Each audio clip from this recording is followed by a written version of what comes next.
प्यारे दोस्तों, आज आपके समक्ष प्रस्तुत है नवरात्र व्रत का महत्व की कथा। धार्मिक कथाओं के अनुसार एक बार बृहस्पति जी ने ब्रह्मा जी से सवाल किया कि चैत्र व आश्विन मास के शुक्ल पक्ष में नवरात्र का व्रत और उत्सव क्यों किया जाता है? इस व्रत का क्या फल है? इसे किस प्रकार करना उचित है? पहले इस व्रत को किसने किया? बृहस्पति जी के इस सवाल के जवाब में ब्रह्मा जी ने कहा, हे बृहस्पति, प्राणियों के हित की इच्छा से तुमने बहुत अच्छा प्रश्न किया है। दरअसल जो मनुष्य मनोरथ पूर्ण करने वाली दुर्गा, महादेव, सूर्य और नारायण का ध्यान करते हैं, वे मनुष्य धन्य हैं। यह नवरात्र व्रत संपूर्ण कामनाओं को पूर्ण करने वाला है। इसके करने से पुत्र की कामना वाले को पुत्र, धन की लालसा वाले को धन, विद्या की चाहने वाले को विद्या और सुख की इच्छा वाले को सुख मिलता है।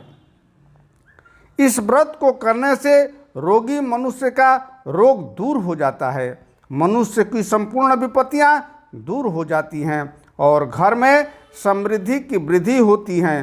बंध्या को पुत्र प्राप्त होता है, समस्त पापों से छुटकारा मिल जाता है और मन का मनोरथ सिद्ध हो जाता है।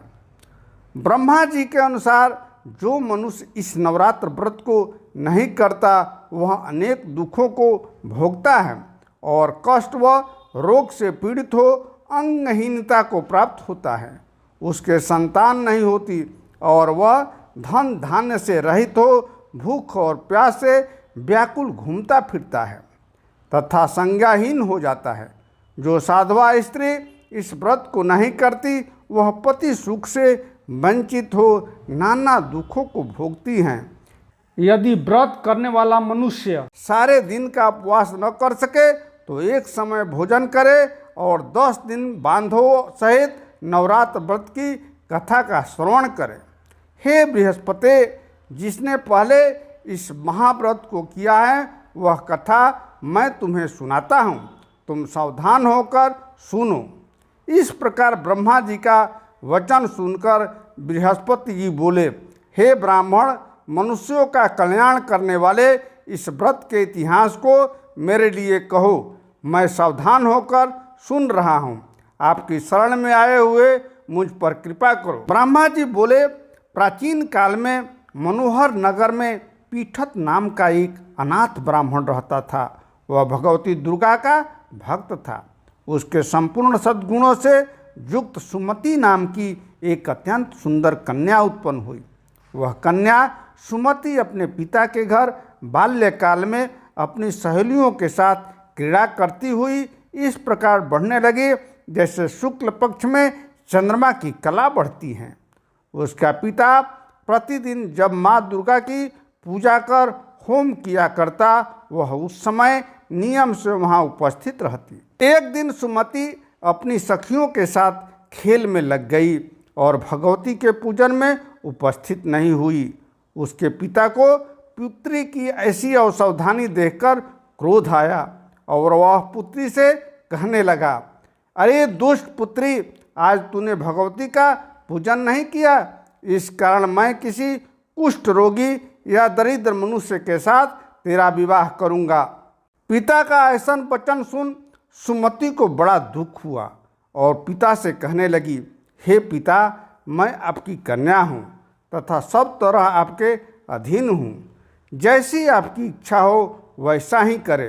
राजा से, कुष्ठी से, दरिद्र से अथवा जिसके साथ चाहो मेरा विवाह कर दो, पर होगा वहीं जो मेरे भाग्य में लिखा है।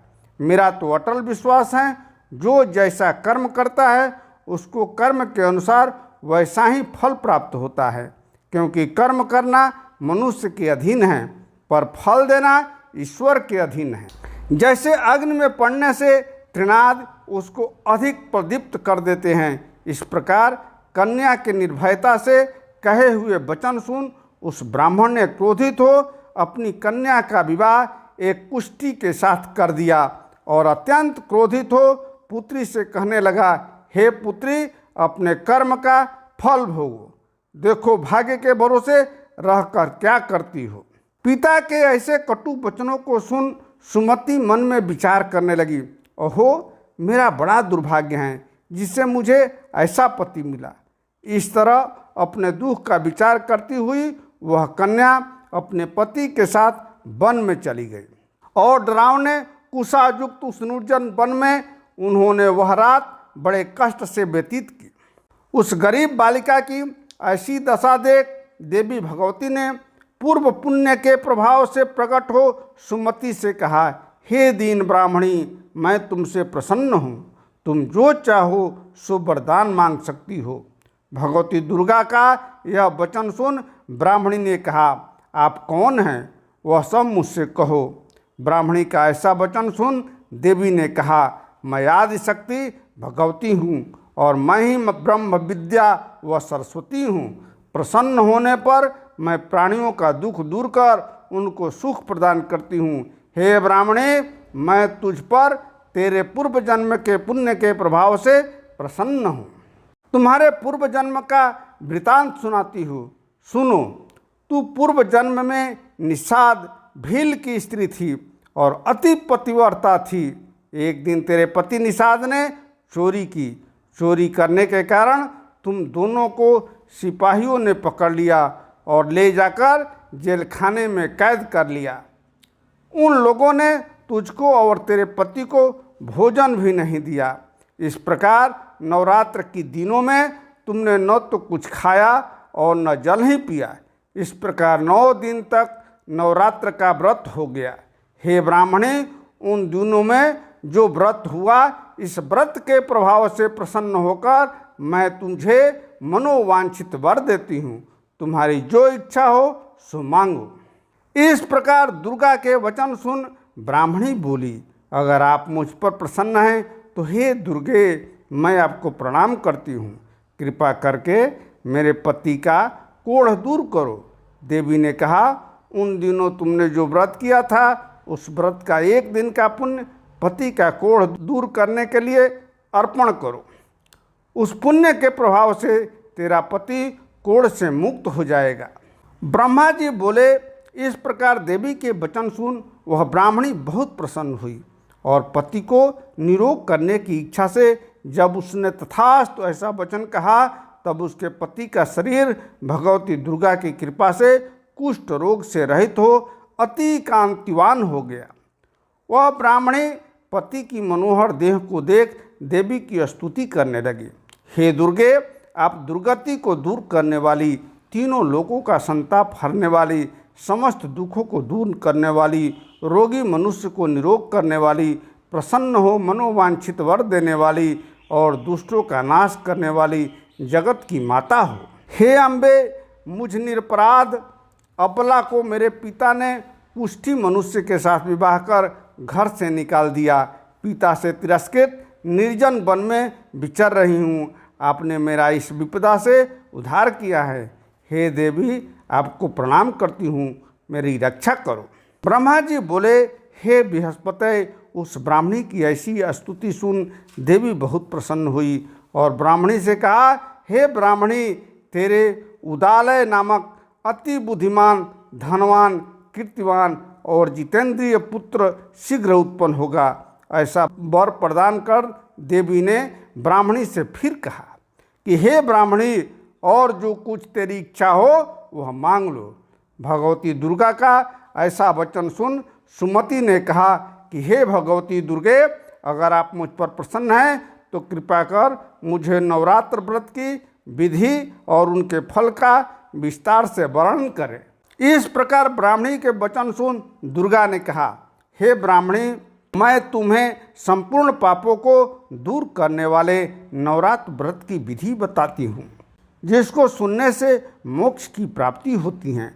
अश्विन मास के शुक्ल पक्ष की प्रतिपदा से लेकर 9 दिन तक विधि पूर्वक व्रत करें।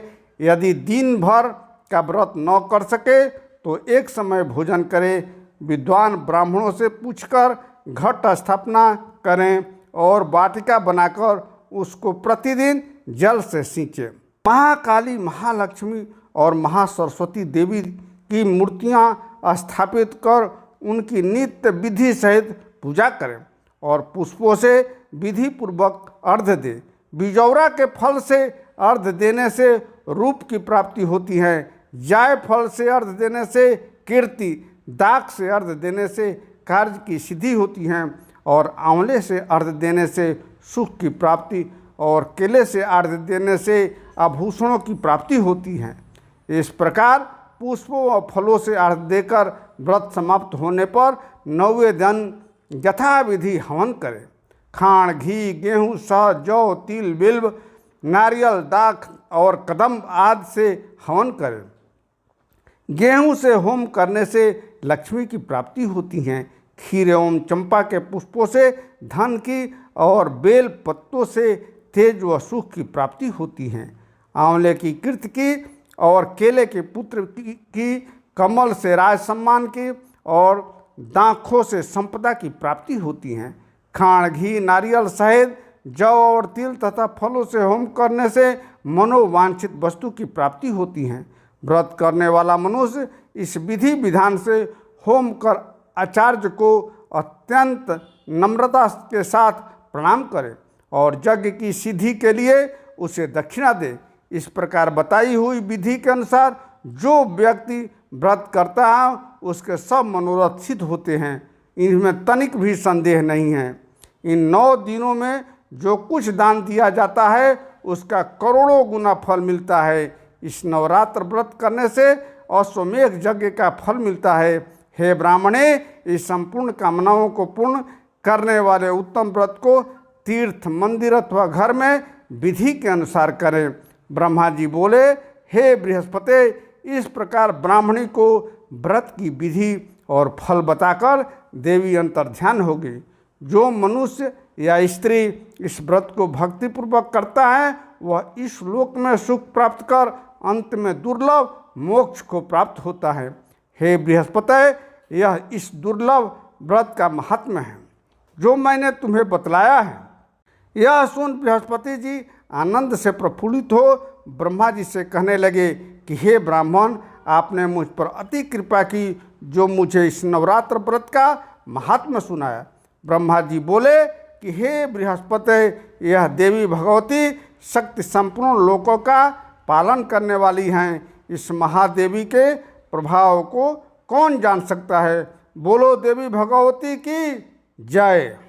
इस तरह आज की कथा समाप्त हुई।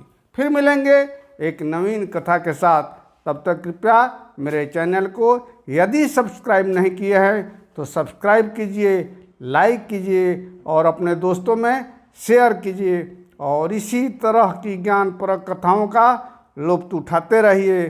धन्यवाद।